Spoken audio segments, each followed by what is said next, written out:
Yeah, I know, not everything needs to have a cinematic universe, but let's just put aside Hollywood's tendency to follow whatever trend is making the most money for now and make a few predictions, because this is really happening, y'all. With the announcement of a third Sonic film as well as a Knuckles series for Paramount Plus, we might be witnessing the birth of a mini live-action universe for the Hedgehog. Hey, it's Patrice, and today we're going to be exploring what exactly could be in store for live-action Sonic. We're going to start off with some things that are most likely to happen, then get into some less likely scenarios, but still in the realm of possibility.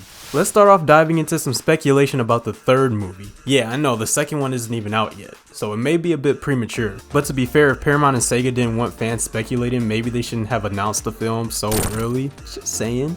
But with that being said, it's possible our main antagonist for the next film could be the one and only Ultra Badnik Metal Sonic, who pretty much serves as a secondary antagonist of the series. Considering the amount of times he shows up either mindlessly working alongside Eggman, or appearing as a secret final boss after beating the main story, it would be fitting that the third film might be his introduction. Also, if you've seen the trailers, the second Sonic film is pretty clearly a loose adaptation of both Sonic 2 and 3. And considering that Sonic CD, where Metal Sonic was introduced, was released right after Sonic 2, it makes sense that CD would be the next game to take inspiration from. I'm gonna come back to CD soon as well, because if they do decide to go that route, a certain pink hedgehog might be making her appearance soon. But back to Metal Sonic.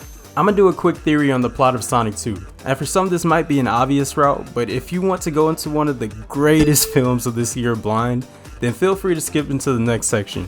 Alright, basically I'm pretty sure Knuckles is gonna realize he's being used like in the games, comics, TV shows. Jesus, I know these are all different timelines or universes, but damn Knuckles, how many times are you gonna let this happen? Anyway, he'll turn on Robotnik and befriend Sonic and Tails, forming the legendary red, blue, yellow trio we're all familiar with. Well, this betrayal will lead to Robotnik creating Metal Sonic out of the need for absolute loyalty and no individuality whatsoever. And boom, we have the plot for Sonic 3, an ultra powerful Metal Sonic versus Team Sonic. And if we want to take it a step further, Metal Sonic will turn on the Doctor just like Knuckles, except this time, he'll become an uncontrollable beast, prompting Team Sonic and Robotnik to team up for an epic final battle. This happens in quite a few of the games. Metal Sonic's inclusion seems like the easy choice if they want to continue taking inspiration from the early games. I really hope they find a way to adapt the iconic Metal Sonic race too. Oh yeah, and it'd be really funny if they made a quick reference to that Sonic OVA from 1996. But that's not going to help you, since I know everything you're going to do! Strange, isn't it?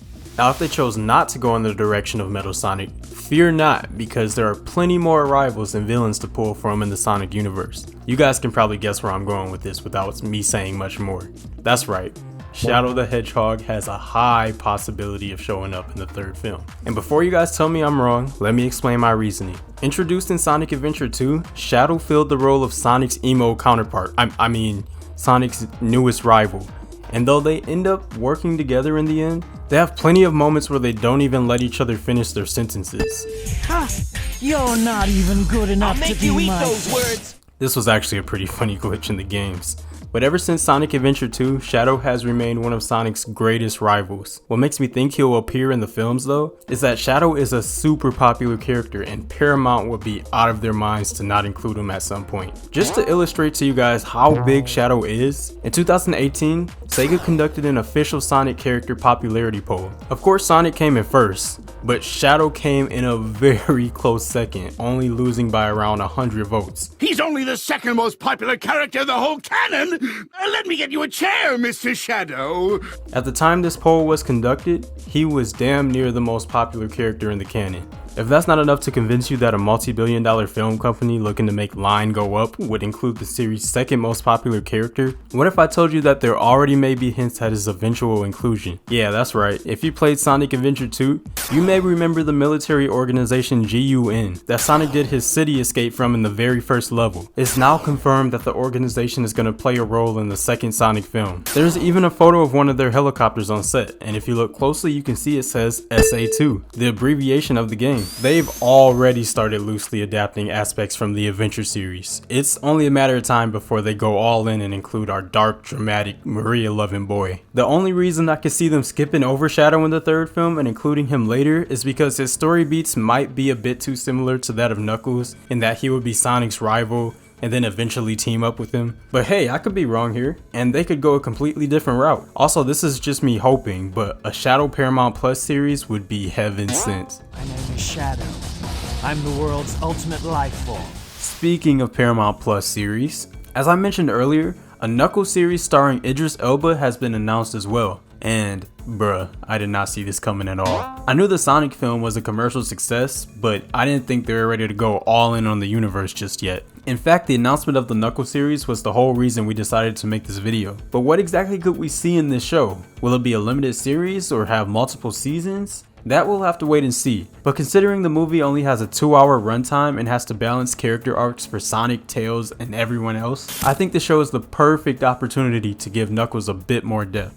The series could explore his origin story, which if it's anything like Sonic's will be unique to this universe with some inspiration from the games. In fact, we can see that Knuckles already seems to be acquainted with the Chaos Emerald in the trailers, so they could go the route of going a bit more in depth into his relationship with the Emerald. In the games, Knuckles resides on Angel Island, a floating island that houses the Master Emerald. There he serves as his guardian to make sure its power doesn't fall into the wrong hands, as well as having a way to counter the power of the other 7 emeralds. I'd love to see them go this route in showing what Knuckles had to do in order to become the guardian, as well as the challenges he faced trying to protect the emerald. In terms of a big bad for him to go up against, this may be the perfect opportunity to introduce Chaos, the main villain of Sonic Adventure 1 who gets stronger with each emerald he absorbs. And if they don't choose to go the origin story route, the Knuckles series could still have a similar premise of following his challenges to protect the Emerald. In the games and comics, Knuckles is also a part of the Echidna clan who he helps protect on Angel Island, so we could be seeing some of our boys' relatives too.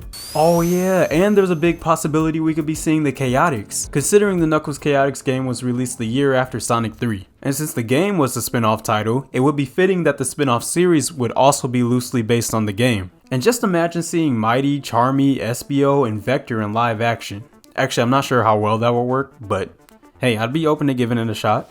So far, the movies have only loosely adapted lore from the games, so my first few entries were based on the premise that they would continue doing so, but they could decide to go the route of completely adapting stories from the games. Sonic games aren't exactly known for their stellar storytelling, so I'm not expecting an 100% accurate translation, but there are a few stories that stick out more than others that would be awesome to see on the big screen. In particular, Sonic CD, the Sonic Adventure games, Sonic Colors, and Sonic Unleashed would all be interesting candidates when it comes to the storylines to adapt. Each of these games have much stronger plot lines that could easily translate into films. Sonic CD, for example, would play out as your classic damsel in distress story, while the Adventure games could play out as an Avengers-like crossover in which all the characters come together to face a common enemy. And Sonic Unleashed could easily be adaptable. Just have Sonic turn back to his original design. That'll make for a perfect Halloween release.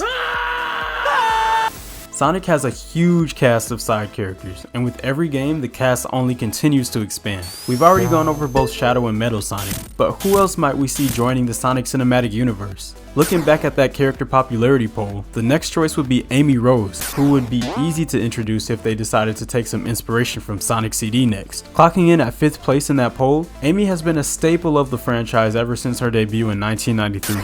Next up, like I mentioned before, we could be seeing all of the Chaotix in the Knuckles series. If we get an introduction to Shadow, they might be able to slide Rouge and Maria in, since they're both big parts of his story in the games. And to take that line of thinking a little bit further, if Shadow were to get his own Paramount Plus series, Rouge would make the perfect side character. The last couple of characters I feel have a chance of making it into the live action are none other than Mr. Big and Froggy.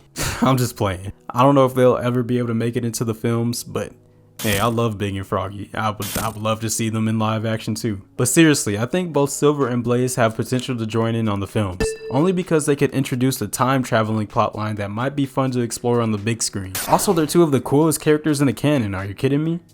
Last but not least, actually yes, least, because this is least likely to happen, is an adaptation of the comics. One published by Archie Comics, which is now discontinued, and the current run by IDW Comics. I won't be going into the IDW Comics in this video for the sake of time, but even though the Archie run has been discontinued, there are 290 issues of stories to draw from. Some better than others, but if they pick and choose carefully, they'll be able to avoid the more questionable aspects. One storyline in particular that might be cool to adapt was called Taking Down the Eggman Empire, in which Sonic finally defeats Eggman one too many times, sending the Doctor into a mental breakdown. The battle leaves Sonic unsure of how he feels about his victory, as he grapples with the fact that he just destroyed someone's psyche. Yeah, the Archie comics could get pretty dark in tone sometimes. But even though seeing some of these stories in live action would be cool, Sega ended their partnership with Archie, so it's pretty unlikely it will happen. But here's to hoping. Here's to hoping Big the Cat makes it into the films too. He's only the greatest Sonic character ever created, and probably deserves his own line of films. Look, honestly, they should just cancel Sonic 2 and 3 and just make some big movies. Alright, that's all I got for you guys this time. Enjoy Sonic 2, y'all.